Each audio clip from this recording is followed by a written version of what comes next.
அன்பில்லா உலகில் மனிதன் அன்பை தேடுகிறான். கடல் அலைகள் நடுவினிலே மன அமைதியை தேடுகிறான். நிழலை நிஜம் என்று எண்ணி ஏமாந்து போகின்றான். வாழ்வில் நிம்மதி இல்லாமல் அவன் எங்கெங்க ஓடுகிறான். அன்பில்லா உலகில் மனிதன் அன்பை தேடுகிறான். கடல் அலைகள் நடுவினிலே மன அமைதியை தேடுகிறான். நிழலை நிஜம் என்று எண்ணி ஏமாந்து போகின்றான். வாழ்வில் நிம்மதி இல்லாமல் அவன் எங்கெங்க ஓடுகிறான். உலகம் முன்னில் காட்டும் பாசம் தேசம் என்று அறிந்துக்கணும். சொந்த வந்த அன்பெல்லாம் காணல் நீர் புரிஞ்சுக்கணும். உலகம் முன்னில் காட்டும் பாசம் வேஷம் என்று தெரிஞ்சுக்கணும். சொந்த வந்த அன்பெல்லாம் காணல் நீர் புரிஞ்சுக்கணும். உள்ளங்கையில் உன்னை வரைந்து உயிர் கொடுத்தார் அறிஞ்சுக்கணும். உள்ளங்கையில் உன்னை வரைந்து உயிர் கொடுத்தார் அறிஞ்சுக்கணும். மனிதா நீ தேடும் அன்பு உலகில் இல்லை புரிஞ்சுக்கணும். மனிதா நீ தேடும் அன்பு உலகில் இல்லை புரிஞ்சுக்கணும். அன்பு உருவானவர், ஆறுதல் தருபவர், உனக்குள் இருப்பவர், உண்மையுள்ளவர். உன்னுயிரை மீட்க தன் உயிரை தந்த மன்னாதி மன்னன் இயேசு அன்பை மறந்து அன்பில்லா உலகில் மனிதன் அன்பை தேடுகிறான். கடல் அலைகள் நடுவினிலே மன அமைதியை தேடுகிறான். நிழலை நிஜம் என்று எண்ணி ஏமாந்து போகின்றான். வாழ்வில் நிம்மதி இல்லாமல் அவன் எங்கெங்கு ஓடுகிறான். இயேசு கிறிஸ்தியனும் இணையற்ற நாமத்தினாலே தெரிந்து கொள்ளப்பட்டவர்களும் அழைக்கப்பட்டவர்களும் அவரோடு கூட என்றென்றைக்கும் அரசால போகிறவருமாகிய பரிசுத்தவான்கள் ஒவ்வொருவருக்கும் நான் மனமாற வாழ்த்துக்கள் கோருகிறேன். இன்றைக்கும் வேத வசனத்தை நான் வாசிக்கும் பொழுது ஒரு நல்ல சம்பவத்தை நம்முடைய நினைவிலே கொண்டு வந்து அவைகளோடு கூட தேவனுடைய அன்பையும் தேவனுடைய கிருபைகளையும் நினைவு கூறத்தக்கதாக ஆவியானவர் நம்மோடு இடைப்படுவாராக. வேதத்தில் எழுதின இதற்கு முந்தின ஒவ்வொரு வார்த்தைகளும், புதிய ஏற்பாட்டுக்கு முன்பு நடந்த ஒவ்வொரு சம்பவங்களும் கிறிஸ்துவாகிய இயேசுவை குறித்து நாம் உணர்வடைவதற்கு, தெளிவடைவதற்கு, அடுத்தடுத்து தெரிந்து கொள்வதற்குரிய மேன்மையான பாகங்களாக மகிமைக்குரிய பாகங்களாகவே தேவன் அமைத்து கொடுத்தார் என்பதை முதலாவது நாம் தெரிந்து கொள்வோமானால் அதற்கு அடுத்து அதற்குள்ள காரியங்களை நம்மால் புரிந்து கொள்ள முடியும். வேதம் சொல்லுகிற வார்த்தை என்பது சாதாரணமாய் நாம் எண்ணிவிட முடியவில்லை. ஒவ்வொரு வார்த்தைகளையும் எண்ணும் பொழுது இந்த வார்த்தையில் உள்ள ஒவ்வொரு காரியங்களும் எனக்காகவும் உங்களுக்காகவுமே முன்மாதிரியாக எழுதப்பட்டது என்பதை நம் முதலில் நினைவிலே கொள்வோமானால் 1 ராஜாக்களின் புஸ்தகம் 3ஆம் அதிகாரம் 26வது வசனத்தில் அங்கு ஒரு தாயின் குடல் துடித்தது என்று எழுதின அந்த பாகத்திற்கு நம்முடைய நினைவுகளை திருப்போம். நடந்த சம்பவம், திடீரென்று அரசன் சாலமோன் அரசனாய் மாறினார். நமக்கு எல்லாருக்கும் தெரியும், சாலமோன் என்று சொன்னாலே உலகம் அறியாத ஆட்கள் இல்லை. காரணம், அவ்வளவு ஞானியாக அத்தனை பெரிய அரசனாக வாழ்ந்தார் என்பதற்கு சரித்திரங்கள் அங்கங்கே எழுதப்பட்டவைகளை நாம் அறிவோம். அவர் கட்டி எழுப்பிய ஆலயம் எத்தனை மேன்மை உள்ளது என்பதையும் நாம் அறிவோம்.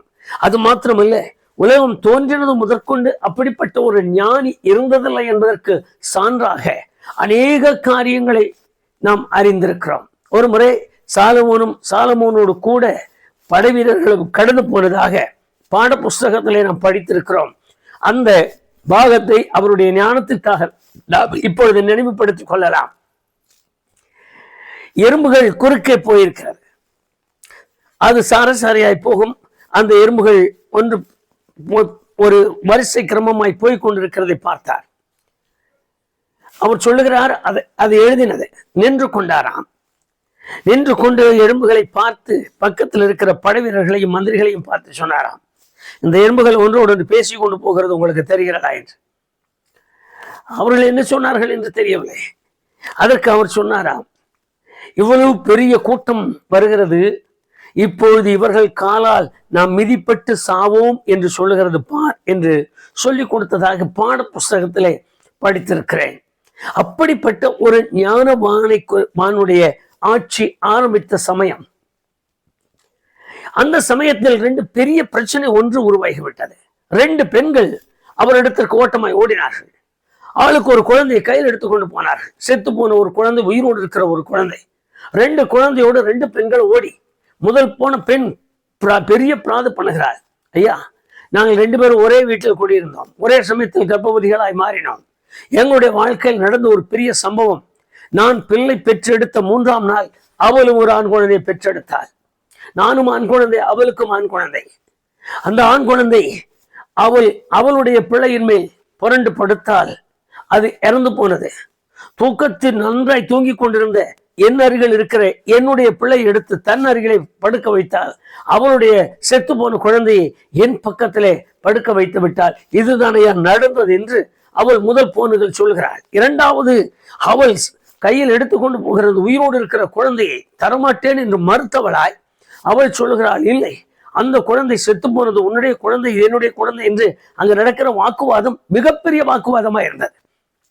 அங்கு இந்த காலத்தில் இருக்கிறது போல ஒரு பெரிய ஸ்கேன் சென்டர் அல்லது அந்த குழந்தை யாருடையது என்று பார்க்கத்தக்க கருவிகள், மருத்துவச்சியல் அங்கு பார்த்த நர்சியும் அல்லது மருத்துவர்கள் இருந்திருப்பார்கள். ஆனால் சுலபமாய் கண்டுபிடித்திருக்கலாம் அது எப்படிப்பட்ட நிலையில் இருந்த காலங்கள் என்று தெரியவில்லை. அரசன் பார்த்தார், இருவரும் முட்டி மோதி கொள்கிறதை பார்த்தார், இருவரும் சண்டை போடுகிறதை பார்த்தார். செத்து போன பிள்ளை கிடக்கிறது, இந்த உயிரோடு இருக்கிற பிள்ளைக்காக அவர்கள் பேசுகிற வார்த்தைகளை கவனித்தார். அரசனுக்கு என்ன செய்வது என்று தெரியவில்லை, மற்றவர்களுக்கு என்ன செய்வது என்று தெரியவில்லை. அரசன் எழுந்தார். அங்கு நடந்த சம்பவங்களை வாசித்து பாருங்கள். உயிரோடு இருக்கிற செத்த பிள்ளைகளுக்காக யாரும் போர் செய்யவில்லை, உயிரோடு இருக்கிற பிள்ளைக்காக தான் போர் செய்கிறார்கள். ஆகவே இந்த குழந்தையை 2ஆக பிளந்து ஆளுக்கு பாதி கொடுத்து விடு, பிரச்சனை ஒழிந்து விடும் என்று சொல்லிவிட்டார். 2 பெண்களும் நின்று கொண்டிருக்கிறார்கள்.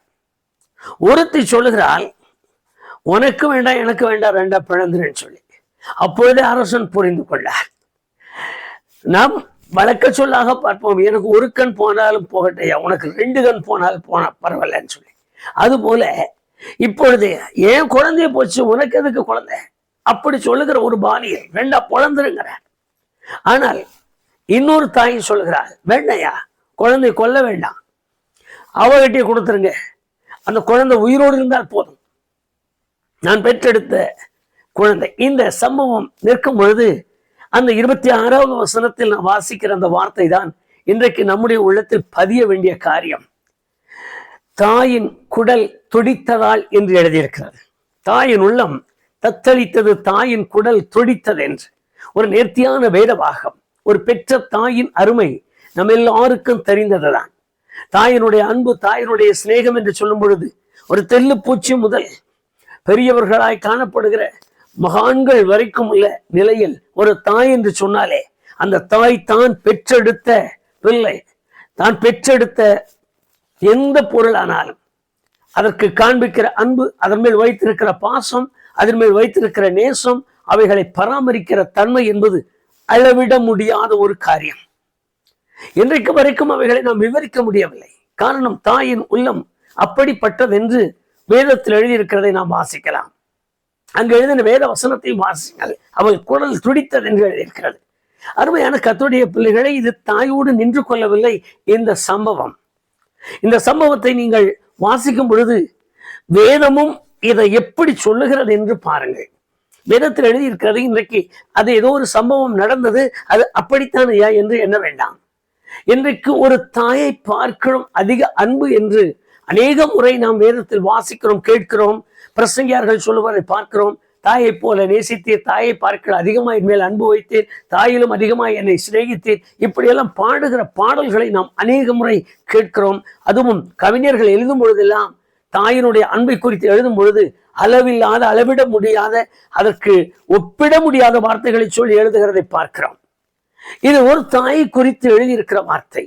ஆனால் அதே சமயம் வேதத்தை வாசித்து பாருங்கள்.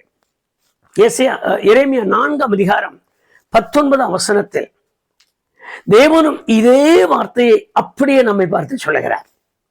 இதே அனுபவத்தை அப்படியே வார்த்தையாய் சொல்லுகிறார். உன் தாயின் குடல்கள் துடித்தது போலவே அவர் சொல்லுகிறார், உன் நிமித்தம் என் குடல்களும் என் இதயமும் கூட கனத்திருக்கிறது, அது துடிக்கிறது என்று சொல்லுகிறார். ஓசியா 11ஆம் அதிகாரம் 8வது வசனத்தை வாசித்து பாருங்க. அங்கும் அதே போல என் உள்ளம் துடிக்கிறது, என் உள்ளம் கொதிக்கிறது என்று சொல்லுகிறார். தாயின் அன்பு, ஒரு தாய் மரித்து விடலாம், ஒரு தாய் பலவீனப்பட்டு படுத்து விடலாம், அல்லது ஒரு தாய் தன்னால் இயன்றதை செய்து முடித்து இனி எனக்கு ஒன்றும் முடியாது என்று அலறலாம். ஒரு முறை தாயின் அருகில் இருக்கும் பொழுதே மருமகனுக்கும் தன்னுடைய மகளுக்கும் ஒரு பெரிய சண்டை ஏற்பட்டது. புருஷன் மனைவியை அடிக்கிறார், பக்கத்தில் தாய் நின்று கொண்டிருக்கிறார். இந்த தாய் தடுக்கவும் முடியவில்லை, தள்ளிவிடுகிறான். எழுந்து பதறுகிற பதறு கண்களில் பார்க்க முடியவில்லை. நெஞ்சில் அடித்து பதறுகிறாள், ஐயோ என்று கூப்பிடுகிறாள், குறுக்க விழுகிறாள், கீழே விழுகிறாள், புரளுகிறாள். அவங்க அடிக்கும் பொழுதெல்லாம் அந்த தாய் அவ்வளவு துடிக்கிறாள். யாராவது வந்து தடுக்க மாட்டாங்களா, யாராவது வந்து பார்க்க மாட்டாங்களா? அப்படிப்பட்ட ஒரு தாயின் சிநேகம் என்பதை ஓசியா 11:8 அருமையா எழுதியிருக்கிறது. என் இதயம் கூட துடிக்கிறது என்று சொன்னார். ஆகவேதான் தேவன் சொல்லும் பொழுது தம்முடைய பிள்ளைகளை குறித்து ஒரு மேன்மையான வார்த்தை சொன்னார். ஏசாயா 49:15 ஸ்திரியானவள் தன் கர்ப்பத்தின் கனிக்கு இறங்காமல் தன் பாலகனை மறப்பால் ஒரு வரியை சொல்லி முடித்தார். இது தாயின் மேல் வைத்திருக்கிற ஒரு தாயினுடைய நிலைமை, ஒரு தாய்க்கும் பிள்ளைக்கும் உள்ள ஒரு உறவை அப்படியே வெளிப்படுத்தி விட்டார். தேவனே சொல்லி அவளுக்குள் அந்த சிநேகத்தை உண்டு பண்ணி இருக்கிறார். ஆனால் அதற்கு அடுத்து வாசித்து பாருங்கள். அவள் மறந்தாலும் நான் உன்னை மறப்பதில்லை என்று அடுத்த அடி தன்னுடைய நிலைமையை சொல்லுகிறார், தன்னுடைய அந்தஸ்தை, தன்னுடைய உள்ளத்தை சொல்லுகிறார். முதல் தன் தாயின் உள்ளத்தை சொன்னார், அதற்கு பின்பு தன்னுடைய உள்ளத்தை அப்படியே வெளிப்படுத்துகிறார். தன்னை நம்பி இருக்கிற, தன்னை விசுவாசிக்கிற, தன்மையோடு கூட நிற்கிற, தன்னையே தெய்வமாய் கொண்டிருக்கிற, தன்மேல் பாசம் வைத்திருக்கிற, தன்னை இரவு பகலாய் ஜெபிக்கிற, தன்னிடத்திலே மிகுந்த அக்கறை கொண்டிருக்கிற அருமையான பரிசுத்தவான்கள், கர்த்தருடைய பிள்ளைகள், தேவஜனங்கள், விசுவாசிகளை பார்த்து சொல்லுகிறார். மறப்பாலும் பதில் எங்கிட்ட கேட்கிறார். நான் சொல்றேன், எங்க அம்மா என்ன மறக்க மாட்டாங்க. அடுத்த ஒரு பதில் சொல்ற, அப்படி மறந்துட்டா கூட அந்த காரியத்தை எண்ணுங்கள். மரணம் ஒரு வேளை என்னையும் என் தாயையும் பிரித்திருக்கலாம். கொடுமையான நோய் என் தாயையும் என்னையும் வேறுபடுத்தி வைத்திருக்கலாம். இன்னும் பலனற்ற நிலையில் ஒரு தாய் எந்த விதத்தில் உதவ முடியாத நிலையில் கிடக்கலாம். ஆனால் அவர் சொல்வது, அப்படி நடந்தாலும் நான் உன்னை மறப்பதில்லை என்று சொன்னார். ஆகவேதான் அந்த அன்பை குறித்து அவர் பேசும் பொழுது தம்முடைய பிள்ளைகளுக்கு தெளிவாய் ஒரு வார்த்தையை சொன்னார். ஏசாயா 66வது அதிகாரம் 13வது வசனத்தில், இடுப்பிலே 12, 13, 2 வசனங்களையும் படித்து பாருங்க. இடுப்பிலே சுமக்கப்படுவீர்கள், முழங்காலிலே வைத்து தாளாட்டப்படுவீர்கள் என்று சொன்னார். தேவன் தமது அன்பை எந்த விதமாய் விளங்க பண்ணும்படி நம்மேல் வைத்திருக்கிறார். இந்த அன்பை உணர்ந்து கொள்ளத்தக்க ஒரு கர்த்தருடைய மனுஷனை, ஒரு கர்த்தருடைய பிள்ளையைத்தான் அவர் தேடுகிறார். நான் விசுவாசிக்கிறேன் என்று சொல்லுகிறவர்களை அவர் பார்ப்பதில்லை. நான் உண்மைத்தான் நம்பியிருக்கிறேன் என்று சொல்லுவதை பார்ப்பதில்லை. இந்த அன்பை உணர்ந்தவர்களை பார்க்கிறார். இந்த அன்புக்கு எவ்வளவு கட்டுப்பாடு உள்ளவர்களாய் நிற்கிறோம் என்று பார்க்கிறார். இந்த அன்பை எவ்வளவாய் நான் ருசித்திருக்கிறேன், இந்த அன்பில் எவ்வளவாய் நான் கட்டுக்குள் இருக்கிறேன் என்று பார்க்கிறார். நான் இப்படி இந்த அன்பை அனுபவிப்பது முதல் கேள்வியே. உண்மை எல்லாம் சரிதான், நான் ஒத்துக்கொள்கிறேன். ஆனால் இந்த அன்பை நான் அனுபவிப்பது எப்படி? ஒரு காரியத்தை மறக்க வேண்டாம்.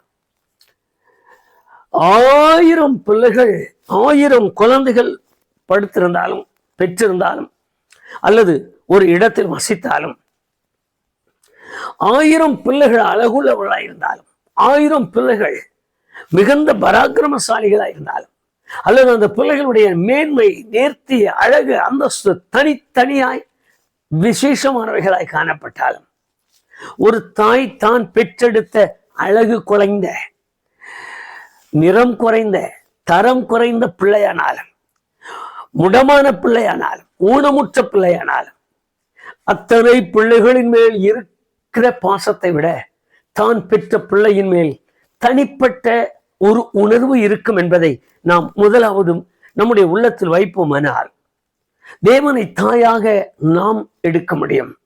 அவரை தாயாக நாம் கொள்ள முடியும். அவர் நமக்கு தாயாய் மாறி விடுவாரானால், இப்பொழுது நான் சொன்னது போல எத்தனை ஆயிரங்கள் அவர் கண்களுக்கு முன்பு காணப்பட்டாலும் நான் அவர் பிள்ளையாயிருந்தால், எனக்கு கொடுக்க வேண்டிய, என்னை கவனிக்க வேண்டிய, என்னை பாதுகாக்க வேண்டிய ஒரு நிலை அவருடைய உள்ளத்தில் விசேஷித்த விதமாய் காணப்படும். காரணம், ஒரு தாய் தன்னை பெற்றெடுக்கிறதோடு அந்த காரியங்கள் முடிகிறது. ஆனால் இவ பெற்றெடுத்தது மாத்திரமல்ல, அந்த மகனை அவன் தவறி போய் வழி மாறி போய் அவன் வேறொரு காரியமாய் தன்னை விட்டு விலகி போனாலும், அப்படிப்பட்ட ஒருவனுக்கு விளக்கரையமாய் தன் ரத்தத்தை கொடுத்து திரும்ப அவனை வாங்கி கொண்டு வருகிறார். இதனுடைய பாசம் என்பது மிகப்பெரிய பாசம்.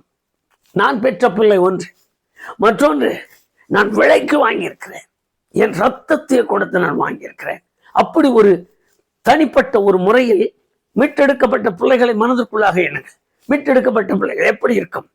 தான் பெற்ற பிள்ளை ஏதோ ஒரு ஊரில் அடிமையாய் கொண்டு போகப்பட்டான், யாராலோ கடத்தி கொண்டு போகப்பட்டான், அடிமையாக்கப்பட்டான், அப்படி வைத்துக் கொள்வோம்.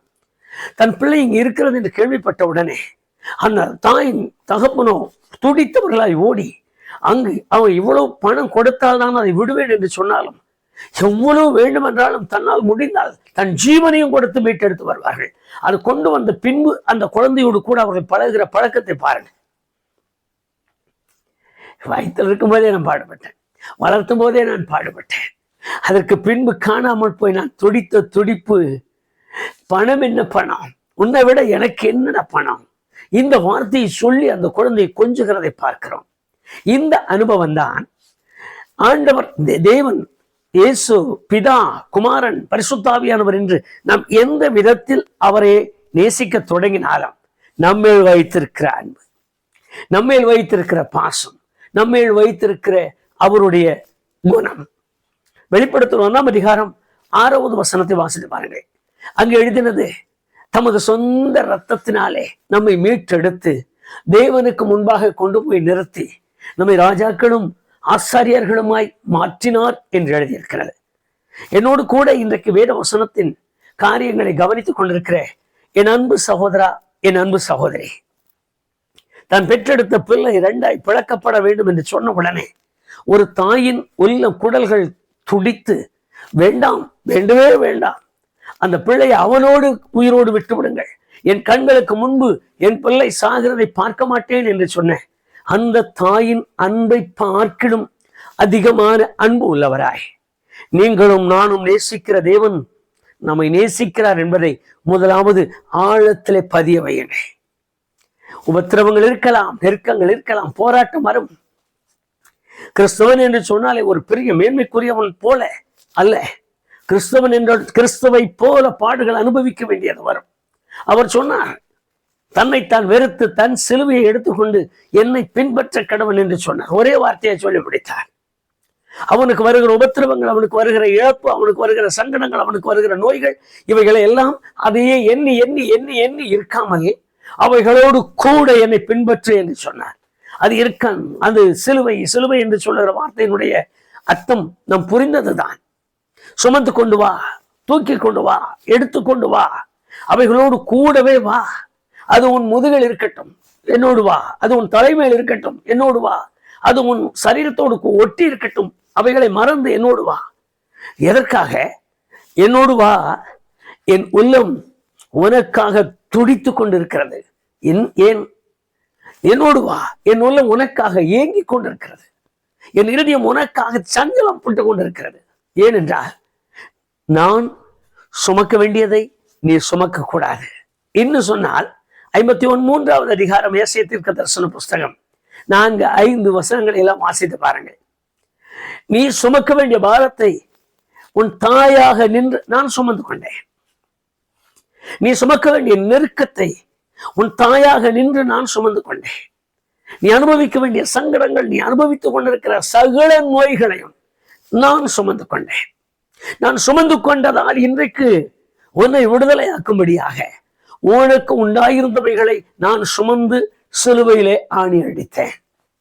நான் சுமந்ததை நீ சுமக்க வேண்டாம் என்கிற ஒரு சத்தம் இன்று வரைக்கும் அவரை அண்டிக் கொள்ளுகிற பிள்ளைகளின் காதுகளில் தொனித்துக் கொண்டே இருக்கிறது. என்னை கேட்டுக்கொண்டிருக்கிற அன்பு சகோதர சகோதரிகளே, நமக்கு சுமக்க வேண்டியது எல்லாம் அவர் சுமந்து விட்டார். ஒரு தாய் கதற வேண்டிய விதமாய் கதறிவிட்டார். ஒரு தாய் அழுக வேண்டிய விதமாய் அவர் அழுது விட்டார். எருசலேம் வீதிகளில் நின்று கோழி தன் குஞ்சுகளை தன் சிறைகளின் கீழ் கூட்டிக் கொள்கிறது போல நான் உன்னை கூட்டினேன் என்று தன் அன்பை வெளிப்படுத்தி அழகினார். லாசருவின் கல்லறைக்கு முன்பு நின்று, ஆண்டவரே, இவ்வளவு அற்புதங்களை செய்கிறேன், இடியாகில் இந்த மக்களுடைய இருதயத்தை மாற்றித்தாரும் என்று கதறினார். கெத்செமனே தோட்டத்தில் போய் அமர்ந்து, என் ஆத்மா மரணத்துக்கு ஏதுவான துக்கம் கொண்டிருக்கிறது என்று கதறி அழுதார். எதற்காக? என் மேல் வைத்திருக்கிற தம்முடைய அன்பை விளங்க பண்ணுவதற்காக. நான் மறுபடியும் ஒரு காரியத்தை உங்களுக்கு சொல்லுகிறேன். தாய் சொல்லுகிறாள், பகிர்ந்து போட வேண்டாம், அப்படியே கொடுத்து விடுங்கள் என்று. இதே வார்த்தையைத்தான் அவரும் பிதாவிடத்தில் சொல்லுகிறார், கொண்டு போடாதீங்கப்பா, அவனை உயிரோட வைங்க, அவனை நான் பார்த்துக்கிறேன். அவன் பாவத்தை நிமித்தம் கொன்று போடாதீர்கள், அவன் அக்கிரமத்தை நிமித்தம் கொன்று போடாதீர்கள், அவனுடைய பொல்லாப்பை நிமித்தம் கொன்று போடாதீர்கள், அவனுக்கு வேண்டிய எல்லா விதமான சங்கடத்தை நிமித்தம் அவனுக்கு சஞ்சலத்தை அனுப்பாதிருங்க, அவன் அழுக வைக்காதிருங்க, அவனை துக்கப்படுத்தாதிருங்க. நீங்கள் வாசித்து பாருங்கள், அவர் நடந்து போகும் பொழுது ஒரு தாய் கண்ணீரோடு அழுது வருகிறாள். திரும்பி பார்த்தார், பக்கத்தில் போய் நின்று அழாதே என்று அவளிடத்தில் சொல்லி அவளுக்கு உயிர்ப்பிச்சு கொடுத்தார். அவனுடைய மகனை உயிர்ப்பித்து கொடுத்தார். ஒவ்வொரு வார்த்தைகளாம், ஒவ்வொரு சம்பவங்களாயும் வேத வசனத்திற்குள்ளாக நாம் நினைவு கொண்டே வாருங்கள். நம்முடைய அனுபவம் என்ன? இந்த தாயின் அன்பை நான் ருசிக்க வேண்டும் அல்லவா? இந்த தாயின் அன்புக்கு நான் முழுமையா என்னை அர்ப்பணிக்க வேண்டும். நான் இன்னும் ஒன்று சொல்றேன், இயேசு கிறிஸ்து என்னும் உலகத்தின் இரட்சகர் ஒரு தாயின் அன்போடு கூட என்னிடத்தில் பழகுகிற இந்த நேசத்தை நான் இழந்து விடக்கூடாது என்பதுதான். வேற எங்கும் அந்த அன்பு கிடைக்காது. நான் இழந்து விடக்கூடாது. அவரிடத்தில் போய் என்னை நேசிக்கிறீர் என்று அறிவேன். என்னுடைய பலவீனத்தை மாற்றிக் கொடுங்க, என்னுடைய சுகவீனத்தை மாற்றிக் கொடுங்க, என்னுடைய வாழ்க்கையில் இருக்கிற நெருக்கத்தை மாற்றுங்க. இன்றைக்கு நான் உங்க பிள்ளையா மாறிடுறேன்னு சொல்லுங்க. நீங்க எனக்கு தாயா இருங்க, நான் உங்களுக்கு பிள்ளையா இருக்கிறேன். அவர் உடனே சொல்லுவார், உன்னை இடுப்புகளிலே சுமக்கிறேன் வார். வேதமா அப்படி சொல்லுகிறது. 66வது அதிகாரம் ஏசாயா தீர்க்கதரிசன புஸ்தகம். மறுபடியும் உங்கள் வேதத்தை திருப்பி வாசித்து பாருங்கள். 66, 13, 12 2 வசனங்களையும் 12, 13 2 வசனங்களையுமே வாசியுங்க. எழுதி இருக்கிறது, இடுப்பிலே சுமக்கப்படுவீர்கள், முழங்காலிலே தாளாட்டப்படுவீர்கள். என்ன நேர்த்தியான வேத வசனங்கள்! என்னை தாளாட்டுவதற்கு, என்னை சுமப்பதற்கு, என்னை தூக்குவதற்கு, என்னை நடத்துவதற்கு, என் கரங்களை பிடித்து கொண்டு போவதற்கு, என் அங்கலாய்ப்பை தீர்ப்பதற்கு, நான் துக்கப்படும் பொழுது என்னை தட்டி கொடுப்பதற்கு, நான் அழுகும் பொழுது என்னை ஆறுதல் படுத்துவதற்கு, நான் துக்கத்தால் நிறைந்திருக்கும் பொழுது என் அருகில் உட்கார்ந்து என்னை தட்டி கொடுப்பதற்கு, என் கண்ணீரை துடைப்பதற்கு, என் மனபாரத்தை நீக்குவதற்கு, என் நோய்களை வாங்கிக் கொள்வதற்கு, என் பலவீனங்களை எடுத்து போடுவதற்கு ஒரு தாயின் உள்ளம், தாயிலும் மேலான உள்ளம் படைத்தவராய் அவர் நிற்கிறார். அவருக்கு நான் பிள்ளையாய் மாற வேண்டும். நான் பிள்ளையானால்தான் என்னிடத்தில் அவர் உரிமை பாராட்ட முடியும், நான் அவரிடத்தில் உரிமை பாராட்ட முடியும். நான் பிள்ளையாக என்ன செய்ய வேண்டும்? ஒன்று, விசுவாசம் விசுவாசம் என்று சொல்லிக் கொண்டு இருப்பதல்ல பிள்ளை ஆவனதற்கு அடையாளம். நான் பிள்ளையாய் மாற வேண்டுமானால் அவர் எனக்கு சொன்னபடியெல்லாம் நான் செய்ய வேண்டும். அவருடைய நோக்கம், அவருடைய இருதயத்தின் விருப்பத்தை அறிந்து அதை அப்படியே நான் நிறைவேற்ற வேண்டும். அவர் சொல்லுகிற விஷயத்தில் அவர் என்ன சொன்னாலும் நான் கேட்கணும். இதுதான் நான் பிள்ளை ஆனதற்கு அடையாளம். இன்றைக்கு அநேகர் நான் தேவனுடைய பிள்ளை என்று சொல்கிறார்கள். ஆனால் ஞானஸ்நானம் எடுத்துட்டீங்களா, அதுதான் அப்புறமா பார்த்துக்கலாங்க. ஆராதனைக்கு போறீங்களா, கொஞ்சம் பொறுத்து பார்த்துக்கலாம். பந்தி எடுத்தீங்களா, இந்த மாசம் முடியல, அடுத்த மாசம் எடுத்துக்கலாம். ஆனா கேட்டு பாருங்க, வாயை திறந்துட்டாங்கன்னா இந்த விசுவாசத்தை குறித்து பேசுவதற்கு, அவங்க வாயை மூட வைக்கிறதுக்கு நம்ம காணிக்கப்பட்டாதான் மூடுவாங்க. அவ்வளவா பேசுவாங்க. பெரிய விசுவாசத்தை, அளவில்லாத விசுவாசத்தை அள்ளி இறைக்கிறது போல. ஆனால் கிரியை இல்லை. அவர் சொன்னது போல தான் செய்கிறதில்லை. நான் பிள்ளையாய் மாற வேண்டுமானால் அவர் சொன்னதை செய்கிறேன் என்று என்னை அர்ப்பணிக்க வேண்டும். நான் அர்ப்பணித்தால் அவருக்கு பிள்ளையாய் மாறுகிறேன். நான் பிள்ளையாய் மாறினால் என்னுடைய விஷயத்தில் அவருடைய குடல்கள் துடிக்க தொடங்கும். இதை வெட்டி போடு என்று எந்த வார்த்தை வந்தாலும் வெட்ட வேண்டாம் என்று தடுப்பதற்கு அவருடைய உள்ளம் ஓட்டமாய் ஓடும், சத்தமாய் பேச ஆரம்பித்து விடும். நெருக்கப்படும் பொழுது நெருக்கத்தை நிறுத்து. சமுத்திரத்தை பார்த்து சொன்னார் என்று யோபில் எழுதியிருக்கிறார். இம்மட்டு வா, மிஞ்சி வராதே, இந்த அலைகளின் பெருமை இங்கே அடங்கட்டும். குறித்து கொந்தளித்துக் கொண்டிருக்கிற கடலை பார்த்து சமுத்திரத்தை இறையாதே, அமைதலாயிரு. பிசாசு ஓடி வந்து அவரிடத்தில் மோதும் பொழுது சொல்லுகிறார், நீ பேசாமலே மணி விட்டு போ. வேதம் சொல்லுகிறது அதட்டினார் என்று. எப்பொழுது இதெல்லாம் நடக்கும்? நான் பிள்ளையாய் மாறும் பொழுது, நான் அவருக்கு சொந்த பிள்ளையாய் மாறும் பொழுது. அருமையான கர்த்தருடைய பிள்ளையே, ஒருவேளை இந்த அனுபவங்கள் உங்கள் வாழ்க்கையில் இல்லாமல் இருக்குமானால் இப்பொழுதே என்னை உமக்கு பிள்ளையாய் கொடுக்கிறேன், என்னை ஏற்றுக்கொள்ளும். நீ சொல்லுகிறபடியெல்லாம் செய்வதற்கு என் இருதயத்தை நான் திருப்புகிறேன், என்னை அர்ப்பணிக்கிறேன் என்று சொல்லி ஒப்பு கொடுப்பீர்களானால் அதே அனுபவத்தை நாமும் நம்முடைய வாழ்க்கையில் அனுபவிக்கலாம். ஒப்பு கொடுக்கலாமா? நல்ல பிதாவே, உமது முகத்தை பார்க்கும்படி தந்த பெரிய கிருபைக்காக உமக்கு நன்றி சொல்லுகிறோம். வேதத்தை திறந்தோம், தான் பெற்ற பிள்ளையா இருப்பதால் பிறந்து போடு என்று சொல்லும் பொழுதே குடல்கள் துடித்தது என்று எழுதியிருக்கிறது. அதே அனுபவத்தை அப்படி வேதத்தில் வாசித்தோம், உம்முடைய குடல்களும் இருதயமும் கூட துடித்தது என்று. ஆண்டவரே, எனக்காக, எங்களுக்காக, எங்கள் வேதனைகளை கண்டு, எங்கள் உபத்திரவங்களை கண்டு, எங்கள் சோர்வை கண்டு, எங்கள் சங்கடங்களை கண்டு, எங்களுக்கு இருக்கிற எல்லா விதமான நெருக்கத்தையும் கண்டு நாங்கள் அலறும் பொழுது, நாங்கள் துக்கத்தால் நிறைந்திருக்கும் பொழுது உம்முடைய இதயமும் உம்முடைய குடல்களும் துடிக்கிறது என்று எழுதின அந்த வார்த்தையை நாங்கள் வாசித்தோம். ஆண்டவரே, இந்த வார்த்தை எப்பொழுது எங்கள் நிறைவேறும் என்று நாங்கள் கேட்டோம்.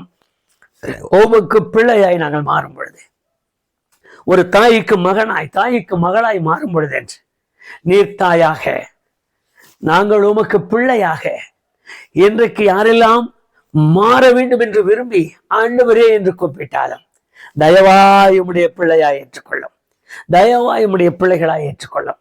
கர்த்தாவே, தாயின் உள்ள அன்போடு கூட அவள் மறப்பாளோ என்று ஒரு கேள்வி கேட்டு மறந்தாலும் என்று ஒரு அடி வாக்கியத்தை எழுதி வைத்து நான் உன்னை மறப்பதில்லை என்று சொன்னேன். அந்த பாசம் நிறைந்த வார்த்தை இன்றைக்கு என்னோடு கூட உமது முகத்தை பார்த்து கொண்டிருக்கிற ஒவ்வொரு பிள்ளைகளை பார்த்தும் உம்முடைய வாயிலிருந்து வரட்டும்.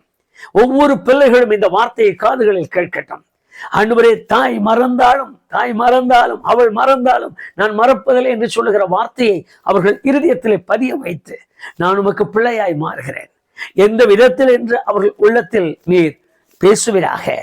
உமது வார்த்தைக்கு கீழ்ப்படிய, தண்ணீரில் மூழ்கி ஞானஸ்நானம் பெற்றுக்கொள்ள, பரிசுத்த ஆவியானவரின் அபிஷேகம் பெற்றுக்கொள்ள, பரிசுத்த வாழ்க்கையை காத்துக்கொள்ள, சாட்சியின் ஜீவியத்தை காத்துக்கொள்ள, ஒவ்வொரு நாளும் ஆராதித்து துதித்து, ஒவ்வொரு வாரம் ஆராதித்து துதித்து, ஒவ்வொரு நாளும் கர்த்தருடைய பந்தியிலே தங்கள் இருதயங்களை உம்மோடு கூட இணைத்து வைத்து வாழ்கிற தாயின் மகனுக்கு ஏற்ற ஒரு தகுதியை அவர்களுக்கு கட்டளையிடுவீராக. தாயும் மகனும் பிரியாதிருக்கிற அந்த நெருக்கமான பாச உணர்வு எங்களுக்கும் உமக்கும் உண்டாகட்டும். நாங்கள் அதை அன்பிலே நிறுத்திக்க எங்களுக்கு கிருபைத்தார். அந்த தாயின் கிருபையை இழந்து போகாத படிக்க, தாயை பார்க்கலும் அதிகமான இந்த மேன்மையான அன்பை, தயவை, இரக்கத்தை, உம்மிடத்திலிருந்து வருகிற அந்த கிருபையை நாங்கள் இழந்து விடாத படிக்க அதை பெற்றுக்கொள்கிற நல்ல பாக்கியத்தை உடைய பிள்ளைகளுக்கு தார். அது அவர்கள் இருதயத்தை தேற்றி அமைக்கட்டும்.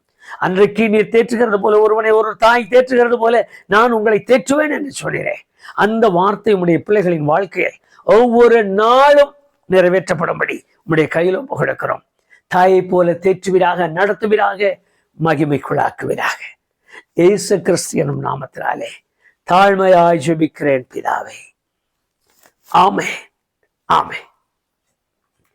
தாயை பார்க்கிடும் அதிக அன்பு நிறைந்தவராய் நம்மோடு கூட இடைப்பட்டு நம்மை தோளிலே சுமந்து, இடுப்பிலே சுமந்து, முழங்காலிலே வைத்து தாளாட்டுகிற அந்த நல்ல கிருபை உண்டாகும்படி உங்களோடும் உங்கள் ஆவி ஆத்மா சரீரத்தோடு கூட நிரந்தரமாய் அந்த கிருபை தாங்கி இருப்பதாக. ஆமென், ஆமென்.